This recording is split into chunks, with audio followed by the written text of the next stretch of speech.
everyone, it's Leah Cooper here, and today I am doing the mid-year Booktube check-in. Now, this tag video that was created by Sylvia K over on her channel. I will leave a link to it down below. She tagged me along with a bunch of other booktubers to do it, and I thought it was great. Gosh, I'm gonna have to hold my laptop, I think, to read these questions. So question number one is, did you have any Booktube goals for the first half of the year? If so, have you met any of them? So specifically, like channel goals, all I really wanted to do was put out videos consistently and to read consistently this year. So technically, I joined Booktube in, I think, January of 2016, so a year and a half ago, but I only did like 3 videos in that month, and then I stopped doing it. And I didn't really read for the next 8 months of 2016. And then I restarted doing Booktube in, I think it was November of 2016. Like I did an October wrap up because I happened to read like 3 things, which was crazy. A lot for me. Oh, how the times have changed, right? So my kind of only real goal was to keep with it because I'm really bad about sticking to projects long term. I like to do short-term projects because a lot of times I forget that I'm doing a project. And I've done that. Last month I didn't put out quite as many videos as I would have liked. I usually try to do maybe 2 Top 5 Wednesday videos a month. And I don't think I did that last month. I maybe did 1 because I just didn't like the topics. And I kind of scrapped a few of the reviews I was going to do because I just didn't really want to do them in the end. So, you know, last month I didn't do all that many videos, but I still, you know, I think I put out like 5 or 6, which is totally fine in my opinion. I'm still here. I'm still doing videos and I'm still reading. In fact, I'm reading consistently more than I have in years. Question number 2. What are your Booktube goals for the second half of the year? So again, I just want to keep doing it consistently, semi-consistently.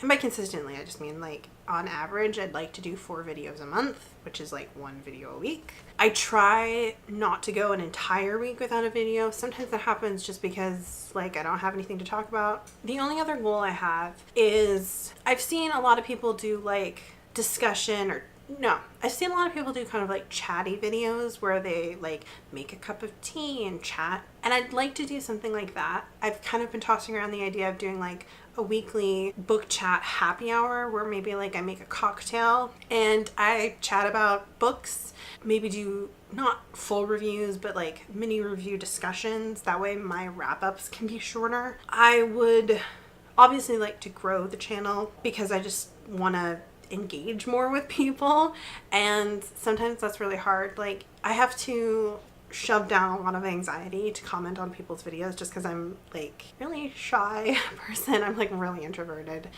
and I just want to continue to work on that. Question 3. Which of your videos uploaded during the first half of the year are you most proud of? Probably my Non-Fox Gambit review video, which I will link above. That's a really tough book to talk about, I think, because it's so unique and kind of odd.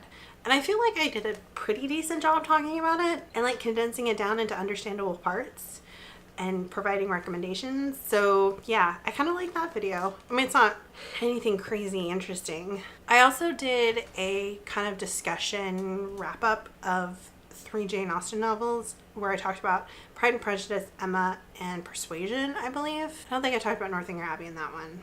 But I talked about kind of the similarities, and I talked about running themes that appear throughout Austen's novels, and I talked about film adaptations, particularly I think I talked about film adaptations of Pride and Prejudice, and so I really liked that video. It's one of my older ones though, so like the video quality is not very good, and I think it's kind of long. I know I filmed that video twice because my first version of it was an hour long, and I was like, I'm not out editing an hour long video down into like 10 minutes. So yeah, I'll link that down below, so if you're at all interested in Jane Austen, you can check it out. Question number 4. What video are you least proud of? Possibly I think there was a Top 5 Wednesday topic that was like favorite science fiction and fantasy. I did it kind of early in my Booktube career, so it was kind of early in me getting back into reading in it, so I think I would disagree with a lot of my answers now if I did it. I mean, my videos aren't like super great, and I don't think any of them are like super shitty. Obviously my first, I don't know, 20 or 30 videos have really low quality because I was filming them on my old MacBook, and it was like, it was terrible. It was terrible quality. But we've all been there, I think. Or a lot of us have been there. Like, really shitty quality for the beginning of our channel. Question 5. What would you like to do differently in the second half of the year? I have a habit of rambling, and so my videos tend to be really long. I think people like shorter videos.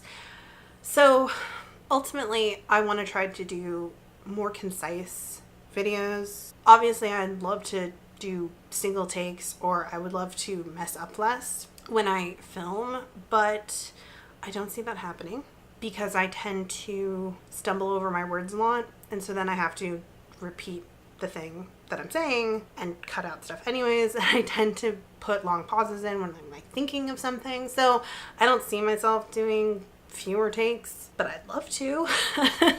You know? Question 6. What type of booktube videos have you been watching the most? I like watching wrap-ups because I like to see what people thought of the books that they read, especially when they do more than just like, I read this, I gave it this star. I like it when they actually kind of talk about the book a little, because a lot of times I'm watching to get book ideas, like get suggestions for what I should read or what I should avoid, you know?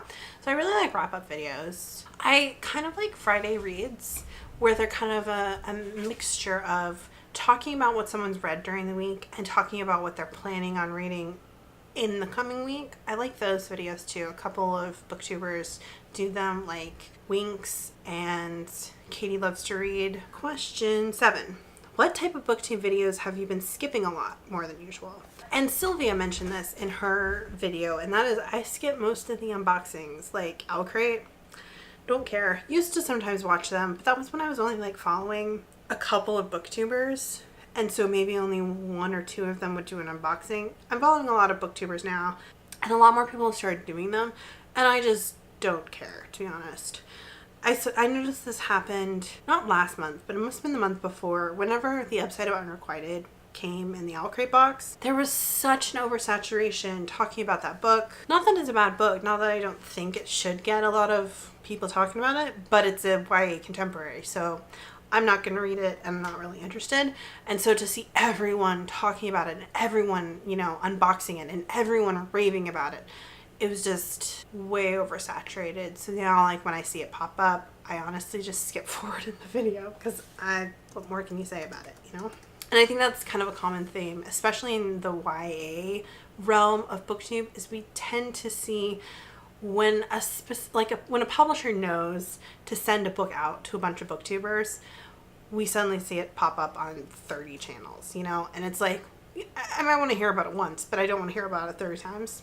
One other thing that I just skip, don't watch, is shelf tours. I think I've only watched one person's shelf tour. That was Mercedes from, you know, Mercy's Book is Musings, because she talked about the books. She went through them like really quickly. I don't know. For some reason, the way she did it, it was fine. I could watch it. But so many of the shelf tours are like so boring. And that's probably just me. I think a lot of people like request shelf tours. I don't get it. I like seeing people's layouts of like how they organize and everything, and I like seeing like their bookshelves, but I don't really want to spend 30 minutes watching someone pull out each individual book off of a bookshelf to show what they own. I don't know. I don't get it. You'll never get a bookshelf tour from me, and it's not just because I don't really have a bookshelf. And the last question, which is question 8. Name 3 booktubers whose content you've been following the most closely. Gosh, I can name so many people, but just 3. Jen Campbell, who is just an amazingly smart booktuber. So engaging. I love her discussion videos. She has a series on fairy tales, the history of individual fairy tales, which I love so much. It is so good. Totally check her out. But I mean, she's a big name around, or she's kind of a big name, at least in literary fiction, so you know, you probably heard of her. Another person who I've been following quite closely and watching a lot of is Jennifer over at Insert Literary Pun Here. So I started watching her when she was doing her Bailey's reviews. She read, I am almost positive, every single book on the Bailey's long list, or nearly everyone, and she reviewed the entire short list for sure, and a bunch of the long list. And her videos were, she is so insightful, so smart, so intelligent, and like so coherent when she talks about like what she likes and what she doesn't like and what works and what didn't work, when she talks about form and structure and writing style and narrative. Just so insightful. She reads a lot of books that I wouldn't necessarily read, but I love to listen to her talk about books, and I think her channel totally deserves way more viewers. Another booktuber who I've been watching a lot of recently, and I think she's kind of, her channel's newish, and that's Victoria over at Books and Things. I really love it that she does occasionally read YA, but she reads a lot of like adult genre fiction. So she reads a lot of like romance novels or paranormal novels. She reads a lot of stuff that I don't see other people talking about. And I think that's great because, you know, I like to read the odd romance novel. I love to read some good paranormal, and I like getting recommendations. So I've actually picked up a couple of books that I've seen her talk about. So if you, like me, are kind of looking for a little bit of a break from some of the YA, high fantasy, literary stuff, I would definitely zip on over to her channel and check her out. That's been the Booktube check-in tag. I'm going to tag some people because I usually don't tag anyone, but you know, I'm going to do it. And if I accidentally tag someone who Sylvia already tagged, well, then you better do this tag. But anyways, so I'm going to tag Victoria because I think she should totally do it. And I'm going to go ahead and tag Jessye over at Reading, Writing, No Arithmetic. Since she tagged me in the drug book tag, I'm tagging you back for this video. Anyways, thanks for watching, and I'll see you guys in my next video. Bye.